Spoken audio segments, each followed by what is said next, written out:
A ver, ¿y si la historia de la humanidad no fuera una serie de casualidades, sino un plan divino en tres grandes actos? ¿Y si justo ahora estuviéramos viviendo el comienzo del último? Pues hoy vamos a sumergirnos en un texto que propone justo eso, una transformación espiritual que está cambiando nuestra conexión con lo divino, desde dentro hacia afuera.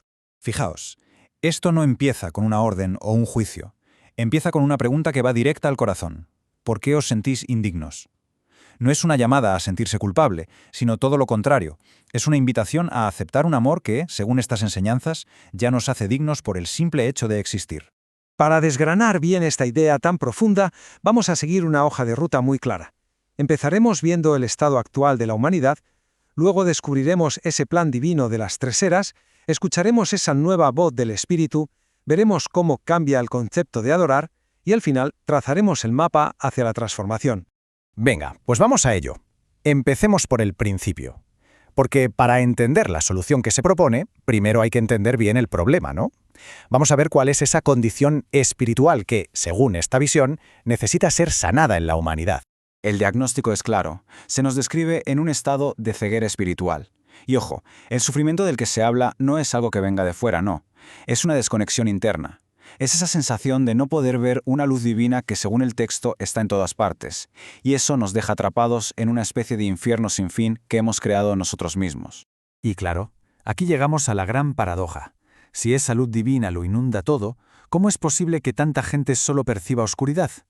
La clave, según nos dicen, no está en que la luz falte, sino en un problema de percepción. Entonces, ¿qué es lo que nos impide verla? La respuesta que se nos da es una metáfora potentísima. La oscuridad no es una fuerza externa, sino como una venda de ignorancia que llevamos puesta en los ojos. La luz siempre ha estado ahí, pero es esa condición interna la que nos bloquea la visión, o sea que el problema no está en el mundo, sino en nuestra capacidad para percibirlo. Bien, y con esto en mente, llegamos ahora sí al corazón de estas enseñanzas. La historia, vista así, deja de ser un caos o un cúmulo de casualidades. Se convierte en un plan divino perfectamente estructurado que se despliega en tres grandes eras. La verdad es que esta progresión es fascinante. Se pasa de una ley externa, tallada en piedra, a una enseñanza directa a través de una persona. Y ahora, en esta tercera era, el salto es aún mayor.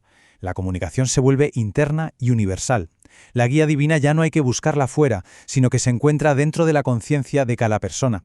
Y ojo, porque aquí se traza un paralelismo que es crucial. Se nos dice que la misma confusión, el mismo escepticismo que hubo con la llegada de Jesús en la segunda era, podría estar repitiéndose ahora con esta manifestación del Espíritu. Es como una advertencia. A menudo la humanidad no reconoce las profecías mientras se están cumpliendo delante de sus narices.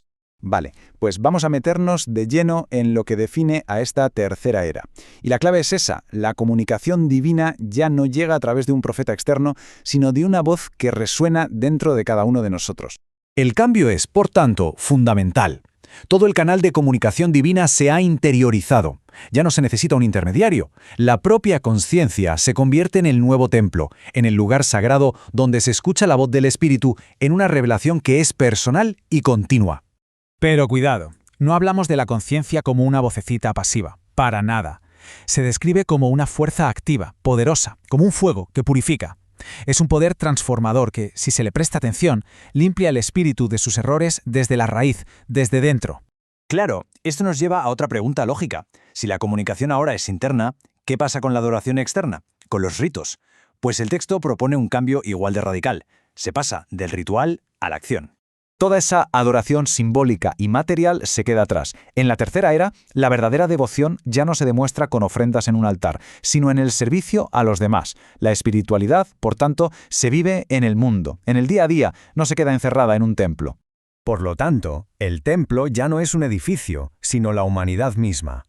Y la ofrenda más valiosa no es algo que se pueda comprar, sino el amor y la compasión puestos en práctica.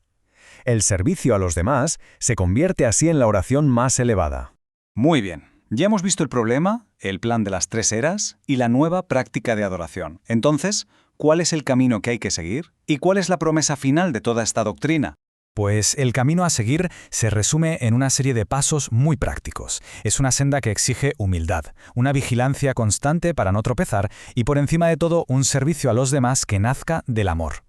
Y que nadie piense que es un paseo, Se describe como una escalada, algo que requiere perseverancia y una gran fortaleza espiritual. Y esta es la gran promesa final. La idea no es destruir el mundo y empezar de cero, para nada. Se trata de transformarlo desde dentro, a través de la regeneración de cada persona. Es la idea, muy potente, de que la luz más brillante puede nacer de la oscuridad más profunda, y que la vida puede brotar de la muerte espiritual. Y el texto concluye dejándonos esta pregunta en el aire, una de esas que nos obligan a mirar hacia adentro. Es una invitación a reflexionar sobre nuestro propio viaje espiritual en medio de las pruebas y los altibajos de la vida, recordándonos que esta lucha por encontrar la luz es algo universal y, para todos, un camino que continúa.